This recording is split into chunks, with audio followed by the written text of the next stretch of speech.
I am not going to my best friend's wedding because she replaced me as her maid of honor. I've known my best friend, let's call her Kayla, since we were kids. Our moms were long-term friends, so when they were having daughters at the same time, they basically forced us to be friends, which worked out because we love each other. We went to the same schools growing up, then we went to college together, we joined the same sorority. We lived together all 4 years. I mean, this girl is like my other half. We've also never been in a real fight in our entire friendship. We've bickered before because we were tired about dumb stuff, but it's always been over the next day. I will say Kayla's fatal flaw is that she loves what's new and shiny. For example, when she started dating her now fiancé in college, it was like her friends didn't exist anymore. We just stopped seeing her. And it's because she was so excited about her new relationship that all of her old friends, we were old news. She actually lost a lot of friends because of this. But I loved her so much I stuck it out, and I just kept inviting her to hang out all the time and just appreciated the time she did say yes. She also has a habit of becoming best friends with somebody that she just meets, thinks they're like the best person in the world, is obsessed with them, plans trips with them, says that they're going to be best friends for life, and then a month later, they just don't even talk anymore. And when I'm like, oh, what happened to so and so? She's like, oh, yeah, I don't know. I haven't talked to her in a while. And then they never talk again. Like, it's not even like they have a falling out. She just becomes bored. When Kayla got engaged last year, excited was an understatement. We have been picturing our dream wedding since we were kids, and I was so excited to help her plan. But another thing about Kayla, her vision is a lot bigger than her budget. Kayla asked me to be her maid of honor, and as soon as I said yes, she started showing me the ideas she had for her wedding. And I had no idea what I got myself into by saying that I would help her with the decorations. I offered to help. I'm super crafty, and I knew that I could do a lot of those things for a lot less cost. And I even pitched in some of my own money for decorations that I was making because I love her, and I wanted her wedding to be exactly how she dreamed it to be. So yeah, I have put in countless sleepless nights and over $1,000 buying and making decorations for her wedding. From posters to balloon arch, literally everything. Here's where the problem starts. About 2 months ago, me and Kayla go to our friend's house party, and there we meet a new girl named Megan. Now, Megan was super cool, super nice, but for some reason, Kayla was obsessed with her. The whole way home, she was just talking about how amazing this girl was, how she's so smart, how she's so successful, how she, wants to be just like her. All of these things. Which I was like, oh, here we go. It's going to be a new month-long best friend. And I was right. Immediately, Kayla and Megan were hanging out all the time and never inviting me. I'm kind of like the person that's like, the more the merrier. I want my friends to all be friends with each other. So it was really weird to me when I would ask Kayla if she wanted to hang out on Thursday, and she was like, I'm already doing something with Megan. And I was like, oh, can I come? And she was like, no, it's kind of more of like a one-on-one thing. And slowly but surely, Kayla was taking longer and longer to respond to my texts. She wasn't answering my calls. She was always too busy, which, girl, you're not that busy. At first I chalked it up to the wedding, and that she was busy with that.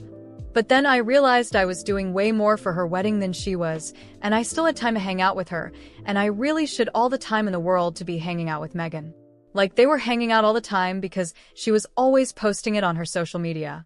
Last week, I finally sat down with Kayla after literally not seeing her for almost a month, even though I was trying all the time. And this is because her wedding was literally a month away, and we need to go over some final logistics. But during this conversation, she's looking really nervous. And finally I'm like, girl, what is up with you? And she's like, I have to tell you something, but I don't want you to get upset, okay? And I was like, okay, what? And she goes, I've been thinking about it a lot.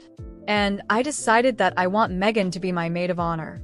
And I was really taken aback. But at first I thought she meant joint maid of honors. And I was like, okay, that's fine, whatever. Whatever you want. And she was like, great. So you're okay just being a bridesmaid? I was like, wait, you're not talking about joint?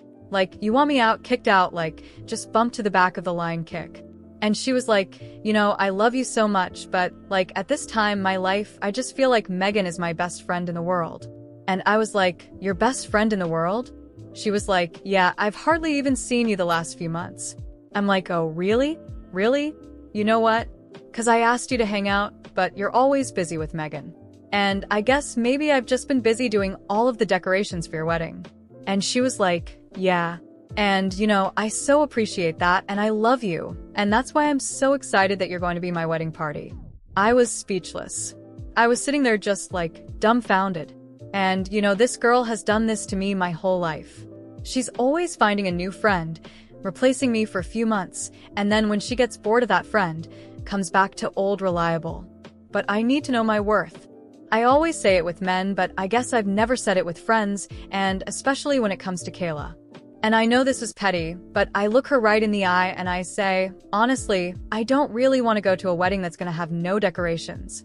And her face falls because she knows that at my apartment, that's where all of her decorations for her wedding are.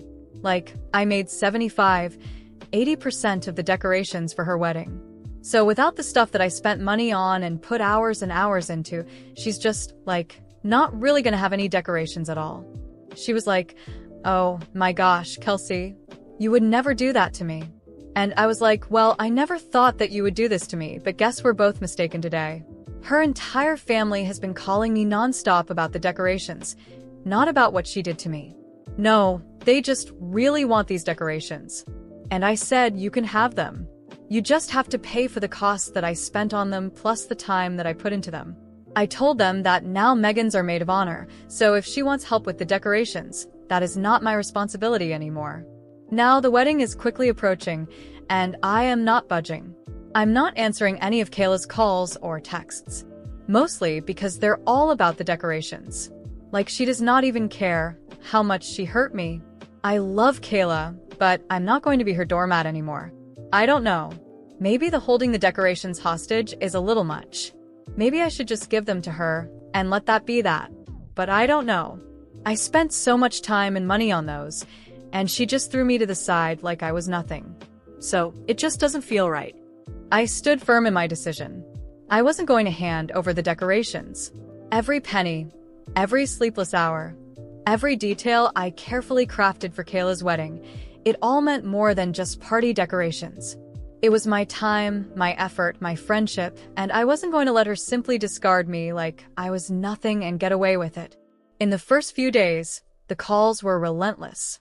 Her mother called me crying, saying she couldn't believe I was doing this to Kayla. You're like a daughter to us, she said, and that hurt. It hurt because I really had always been treated like part of the family. I spent so many years at their house, helped through so many tough moments, stood by Kayla through every crisis, every fight with her parents, every moment of insecurity. And now, all of that seemed to have been erased because suddenly, I was the villain of the story. Her uncles, cousins, even her father, they all sent me messages or left voicemails, their tone heavy with disappointment. I listened to the messages and felt that familiar tight knot in my chest growing tighter and tighter. We've always welcomed you with open arms, they said. You've always been family, and now you do this to Kayla at the most important moment of her life? But no one, absolutely no one, asked how I felt. No one wanted to know how much it hurt to be replaced by a girl she had only known for a few months. No one cared about how devastated I was to realize that, to Kayla, I didn't mean as much as she meant to me. All they cared about were the decorations. To me, it was about principle. I couldn't just let this slide as if nothing had happened. And if I gave everything up, I would only be proving that I was the nice friend she could throw away and pick up again whenever she wanted. Not this time. Days passed, and the buzz around it only grew louder. Some mutual friends reached out, trying to convince me to be the bigger person in the situation. Let it go, they said. It's not worth ruining your friendship over this. But what they didn't understand was that the friendship was already ruined. I wasn't the one who threw it away. I was just dealing with the consequences. When the wedding day arrived, I felt strange. Part of me felt guilty, I won't lie. But another part of me was tired of always being the one who gave in. I looked at the boxes of decorations stacked in the corner of my apartment and thought about what could have been. But no, not this time. And then the photos started appearing on social media. And it was a disaster. Kayla's wedding, which she had always dreamed of being glamorous and perfect, looked like a last-minute thrown-together event. There were no elaborate decorations, no balloon arches, no personalized signs that I had spent weeks making. It was just an empty hall with basic tables and chairs, nothing that reflected her dreams. The ceremony itself? Horrible. Her mother, who had always been obsessed with details, looked on the verge of a meltdown in the pictures. The flowers were all wrong, the centerpieces were ridiculous, and Megan, the perfect new best friend, clearly had no idea what she was doing. And me? I just watched it all with a mix of sadness and slight satisfaction. Not because I wanted her to fail, but because maybe now she would understand just how much I had done for her. But the worst part wasn't the wedding fiasco itself. It was her family's reaction afterward. Kayla's mom sent me a long message filled with disappointment and sadness. She said I had broken everyone's hearts, that they all saw me as family, that they never expected this from me. She said I could have been the bigger person and done the right thing. That message hit me like a knife. Could I have been the bigger person? And what about Kayla? Didn't she have any responsibility in this? Her friends started excluding me from everything. People I had known for years, people I had shared so many moments with, suddenly started treating me like a traitor. Like I had done something horrible, something unforgivable. To them, I was the selfish villain who ruined my best friend's wedding. No one saw what Kayla had done to me. No one saw how I had been discarded, used, and then replaced by someone new and shiny. Still, I stood my ground. My pride spoke louder, and I knew that if I gave in now, I would be putting myself in this position forever. But even knowing I did the right thing for myself, I can't deny that it hurts. It hurts to know that, to them, I was just convenient. It hurts to know that years of friendship can be so easily discarded over a fleeting new obsession. And most of all, it hurts to know that I was the only one suffering the consequences. Now, Kayla is back from her honeymoon and has already tried messaging me, but I haven't replied, because I know exactly how this will go. It'll start with a shy apology, then an invitation to hang out, and soon she'll want everything to go back to the way it was. But I'm not the same anymore. I'm no longer the friend who lets herself be walked over and picked up again when it's convenient. Maybe one day I'll be able to forgive. Maybe one day I'll look back and laugh at all of this. But for now, I just want to move on without looking back. Because, for the first time in a long time, I'm putting myself first. Days turned into weeks, and Kayla's messages started to dwindle. At first, it was a flood of missed calls, unread messages, and even attempts to show up at my apartment unannounced. I didn't open the door. I knew that if I saw her face, I'd probably end up giving in. But every notification on my phone was a reminder that, to her, what really mattered wasn't our friendship. It was the perfect wedding that didn't happen. Still, part of me felt conflicted. I wondered if I had overreacted, if I should have just let it go. But then I remembered the feeling of being replaced, the casual way she discarded me for someone she barely knew, as if all our history together meant nothing. I knew I was right to stand my ground, but it wasn't easy. Then one day, after weeks of almost complete silence, Kayla sent me a short message. "Can we talk?" I stared at the message for a while, feeling a mix of curiosity and irritation. She wasn't apologizing. She wasn't showing any real remorse. She just wanted to talk. After ignoring her for so long, I decided that maybe it was time to hear what she had to say. Maybe she had finally realized how much she had hurt me. Maybe there was a chance to fix something. We met at a quiet cafe, far from where we might run into familiar faces. When I arrived, she was already there, looking thinner and visibly tired. Her smile seemed forced, and there was something different about her, a kind of caution I wasn't used to seeing. I sat down without saying anything, waiting for her to speak first. "I've missed you," she said in a low, almost hesitant voice. "I know you're hurt, and so am I. It was awful having my wedding ruined, but the worst part was losing you in the process." I crossed my arms, keeping a neutral expression. "I wanted to see where this was going." She sighed and continued. "I understand your side now. You felt left out, like you didn't matter. But I want you to know that we've always been like sisters, and I still feel that way." For a brief moment, Something inside me softened. But then came her next words. And that's why I'm willing to forgive you if you're ready to apologize too. My head spun. I stared at her, incredulous. What? I asked, trying to hold back the bitter laugh, threatening to escape. You want me to apologize? She nodded, as if she saw nothing wrong with what she was saying. Yes, the wedding was really important to me, and you know that. I think, deep down, you acted on impulse and let your emotions take over. I know you felt bad, but I think we both made mistakes. I shook my head slowly, feeling a mix of frustration and disappointment. Kayla, I have nothing to apologize for. I did everything for you.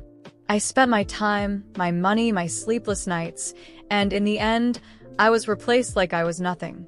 The only person who owes an apology here is you. Her eyes widened, surprised by my response.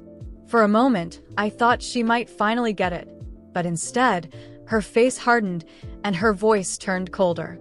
I knew you'd react like this. You've always been so proud. I laughed, incredulous. Proud? No, Kayla. I've just learned to value myself. She stayed silent for a few seconds, nervously fidgeting with the edge of her coffee cup. So, is this it? She asked, her voice almost emotionless. I guess it is, I replied, standing up. You made your choice when you replaced me. I'm making mine now. She didn't say anything else, just looked at me like I was a stranger. And in that moment, I realized that maybe we had always been strangers to each other. I walked out of the cafe without looking back, feeling a weight lift off my shoulders, but also a strange emptiness in my chest. In the following days, her social media was full of photos with Megan. Traveling, going out, laughing, as if nothing had happened. It was like I had never existed in her life. Slowly, I realized that Kayla had completely erased me. Those photos were a constant reminder that I had been replaced, and there was no longer a place for me. Her family, who once treated me like a daughter, never reached out again. No messages from her mother, no invitations to Sunday lunches, nothing. To them, I was the villain in the story, the one who ruined sweet Kayla's wedding. I knew that even if I tried to explain, they would never understand my side. I had already been judged and condemned. As hard as it was to accept, I knew it was for the best. I didn't want to be part of a life where I was only seen as a convenient tool. I learned that some friendships, no matter how solid they seem, are built on convenience. And when that convenience ends, everything falls apart. Now, I'm focusing on myself, on my own dreams. I've made new friends, reconnected with old ones I had neglected, because I was always prioritizing Kayla. I discovered that there's so much more to life than being stuck in a one-sided friendship. And most importantly, I learned that I don't have to beg for a place in anyone's life. Kayla may have moved on with Megan, her new best friend, but I've moved on too. And honestly, I'm at peace with it.